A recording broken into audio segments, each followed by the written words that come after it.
এই দিন আল্লাহ রাব্বুল আলামিন তার দ্বীনকে, ইসলামকে আমাদের জন্য পরিপূর্ণ করে দিয়েছেন। আসসালামু আলাইকুম ওয়া রাহমাতুল্লাহি ওয়া বারাকাতুহু। আলহামদুলিল্লাহ ওয়াসসালাতু ওয়াসসালামু আলা রাসূলিল্লাহি ওয়া বা'দ। আল্লাহ সুবহানাহু ওয়া তাআলার কাছে সবচেয়ে প্রিয় দিন কোনটি? যদি আমরা প্রশ্ন করি, আল্লাহ রাব্বুল আলামিন কোন দিনের দোয়াকে সবচেয়ে বেশি ভালোবাসেন? কোন দিন আল্লাহ রাব্বুল আলামিন তার বান্দাদেরকে ক্ষমা করে দেন? সেদিন সম্পর্কে কি আপনি জানেন? সেদিন হচ্ছে ইয়াউমুল আরাফা, আরাফার দিবস। কোরআন কারীমের মধ্যে বলেছেন, আল-ইয়াউমা আকমালতু লাকুম দীনাকুম ওয়া আতমামতু আলাইকুম নি'মাতি ওয়া রাদীতু লাকুমুল ইসলামা দীনা।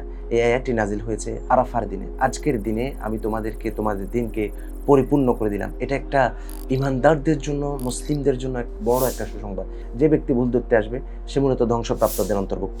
এই দিনে আল্লাহ রাব্বুল আলামিন তার অসংখ্য অগণিত বান্দাদেরকে ক্ষমা করে দেন। আল্লাহ রাসূল সাল্লাল্লাহু আলাইহি ওয়াসাল্লাম বলেছেন, মা মিন ইয়াউমিন আকতারু মিন আন ইয়াতিকাল্লাহা ফিহি আবদান মিনান নারি মিন ইয়াউমি আরাফা।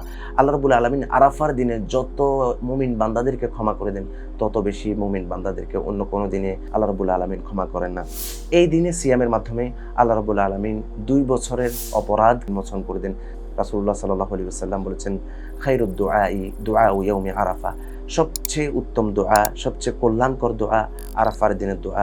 ওয়া খায়রু মা কুলতু ওয়া আনা ওয়ান নাবিয়্যুন মিন ক্বাবলি। আমি এবং আমার পূর্ববর্তী নবীরা যেটা বলেছে সেটা হচ্ছে, লা ইলাহা ইল্লাল্লাহু ওয়াহদাহু লা শারীকা লাহু লাহুল মুলকু ওয়া লাহুল হামদু ওয়া হুয়া আলা কুল্লি শাইইন কাদির। আমরা যারা আরাফার ময়দানে যেতে পারিনি, আমরা আল্লাহ রাব্বুল আলামিনের কাছে এই ফজিলতগুলোর আশা করতে পারি। এই উত্তম দোয়া, যে দোয়া রাসূলুল্লাহ সাল্লাল্লাহু আলাইহি সাল্লাম করেছেন, আসুন আমরা আরাফার দিনে এই দিনটাকে আমাদের ক্ষমা এবং আমাদের মাগফিরাত এবং উত্তম দোয়ার দিন হিসেবে আমরা গ্রহণ করি। আল্লাহ সুবহানাহু ওয়া তাআলা আমাদেরকে তৌফিক দান করুন। আসসালামু আলাইকুম ওয়া রাহমাতুল্লাহ।